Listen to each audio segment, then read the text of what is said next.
सुप्रभात सभी को। आज फिर से हम आ गए हैं एक नए वीडियो के साथ, जहां पे हम लोग देख रहे थे बैलेंसिंग ऑफ केमिकल इक्वेशन, और पार्ट 1 में हम लोगों ने क्लियर किया हुआ था हीट एंड ट्रायल मेथड को। आज हम लोग एक नया मेथड है जिसका नाम है अलजेब्रिक मेथड, और इसको आज इस सेशन में हम लोग क्लियर करेंगे। तो बारीकी से देखेंगे, स्टेप बाय स्टेप देखेंगे कि अलजेब्रिक मेथड का उपयोग हम लोग अनबैलेंस इक्वेशन को बैलेंस करने में कैसे करते हैं। यह ऐसा मेथड है जिसको लगा करके हम किसी भी तरह के अनबैलेंस इक्वेशन को बैलेंस कर सकते हैं सरलतापूर्वक। तो चलिए शुरू करते हैं। जैसा कि यहाँ पे दिख रहा होगा आप सभी को कि NH3 है, उसका रिएक्शन हो रहा है ऑक्सीजन के साथ में, या अमोनिया का ऑक्सीडेशन करा रहे हैं। ऑक्सीडेशन के थ्रू बन क्या रहा है, तो NO प्राप्त हो रहा है, साथ में वाटर प्राप्त हो रहा है। तो बैलेंस करने के लिए अगर इसमें आप हीट एंड ट्रायल मेथड लगाना चाहें तो वो भी लगा सकते हैं, लेकिन आज हम लोग नया फ्रेश मेथड को देखना है हम लोगों को, तो उसको देखेंगे। तो सबसे पहले करना क्या है, तो लेफ्ट साइड में आपको ध्यान रखना है कि लेफ्ट साइड में कितने तरह के एलिमेंट्स के एटम प्रेजेंट है। तो इस एटम्स को चिन्हित करके यहाँ पे नीचे लिख देना है। तो चलिए इसमें देख लीजिए कि है क्या। तो यहाँ नाइट्रोजन है, हाइड्रोजन है और साथ में ऑक्सीजन है। तो बैलेंसिंग में हम लोग जानते हैं, इतना तो पता है कि बैलेंसिंग में करते क्या हैं। तो किसी भी अगर पार्टिकुलर एलिमेंट के एटम का बात करते हैं तो लेफ्ट साइड और राइट साइड दोनों के एटम क्या होने चाहिए, तो वो बराबर होने चाहिए। तो इसको बैलेंसिंग करने के लिए यहाँ पे हमने क्या किया, इस एलिमेंट्स के जितने भी एटम थे उसको लिख दिया, जो क्या कर रहा है, तो रिएक्शन में भाग ले रहा है।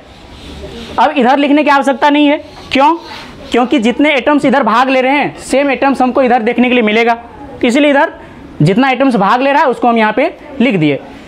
तो चलिए नाइट्रोजन को क्या करना है अब इसके नीचे में उससे पहले क्या कर रहे हैं, इसके बैक में जहाँ हीट एंड ट्रायल मेथड का उपयोग करके हम लोगों ने देखा था कि इसके पहले क्या करते हैं, कुछ न कुछ डिजिट लगाते हैं।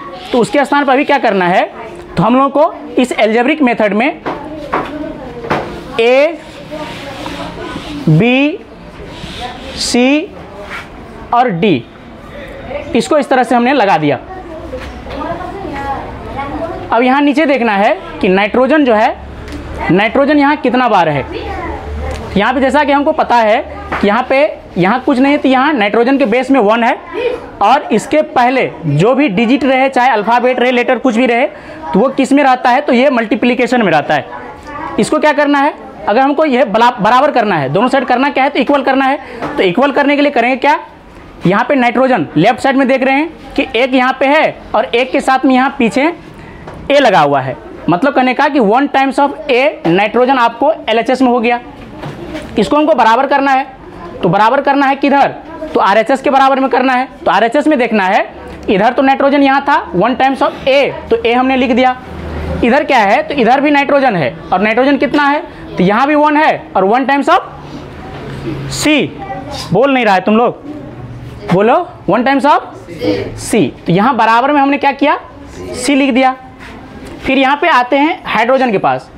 हाइड्रोजन देख रहे हैं यहाँ पे 3 है, और इसके पहले क्या लगा हुआ है, A। मतलब कहने का कि हाइड्रोजन की संख्या कितनी है, कितनी है, 3, और यहाँ A है, मतलब कितना, 3 टाइम्स ऑफ A। ये इक्वल होने चाहिए कितना के, कितना के इक्वल, इधर जो हाइड्रोजन प्रेजेंट है इसके, तो यहाँ 2 और यहाँ D लगा हुआ है, तो इसका मतलब 2 टाइम्स ऑफ D। अब ऑक्सीजन पे आ जाइए। ऑक्सीजन में क्या है, यहाँ 2 है और पहले क्या है, B, तो इसका मतलब 2 टाइम्स ऑफ B। तो यहाँ 2 टाइम्स ऑफ B हमने लिख दिया। ये इक्वल होने चाहिए, किसके इक्वल होने चाहिए, यहाँ 1 है, 1 टाइम्स ऑफ C, और साथ में देखिए, साथ में क्या है, 1 टाइम्स ऑफ D। तो 1 टाइम्स ऑफ, ठीक है। अब इसमें खोजना क्या है, हमको करना क्या है, तो सबसे ज़्यादा बार जिसका रिपीटेशन हुआ है, तो रिपीटेशन देखिए कि A इसमें भी प्रेजेंट है, इसमें भी प्रेजेंट है, मतलब कहने का मैक्सिमम में A प्रेजेंट है। तो करना क्या है, A को क्या करना है, 1 मान लेना है। लेट A इक्वल 1, A को हमने 1 माना, जैसे ही ए को 1 माना तो सी क्या हो जाएगा, सी भी 1 हो जाएगा। ठीक है, अब आ जाइए आगे। आगे यहाँ ए का मान हमको पता है, क्या करेंगे 3 × 1 इक्वल हो जाएगा 2d के। तो यहाँ से हमको d पता चल जाएगा, d कितना हो जाएगा 3/2 हो जाएगा। ठीक है, चलिए यहाँ आ जाइए। इसमें किसका किसका वैल्यू हमको पता है, c और d का पता है, b का निकालना है। तो लिख दिया हमने 2b, अब प्लस में 1 और c के स्थान पे क्या लिखना है 1 ही लिखना है। अब प्लस में 1 और d के स्थान पे 3/2 लिख दिया हमने। चलिए, तो यहाँ पे हो गया, क्या हो जाएगा 2b लिख दिए, और यहाँ पे क्या हो जाएगा 1 और प्लस में 3/2। अगर इसको जोड़ेंगे तो जोड़ कर कितना होगा 5/2 हो जाएगा ये। ठीक है, 2 के 2, 3 2 5, 5/2। यहाँ पे 2b है, इसको डायरेक्ट b लिख दे रहे हैं। तो b का मान क्या हो जाएगा, इधर 5/2 हुआ, और ये इधर गुना में है, इधर क्या जाएगा भाग में जाएगा, तो कहाँ चल जाएगा ये ऊपर, मतलब 1/2 लिख सकते हैं। कितना हो जाएगा ये 5/4 हो जाएगा। ठीक है, चलिए, तो इस तरह से हमको वैल्यू पता चल गया है। ए का, b यहाँ रहा, c यहाँ रहा और d यहाँ रहा। यहाँ पे हमने माना था a, b, c और d इक्वेशन में।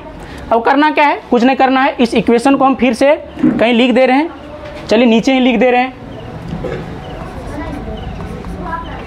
NH3 का ऑक्सीडेशन है,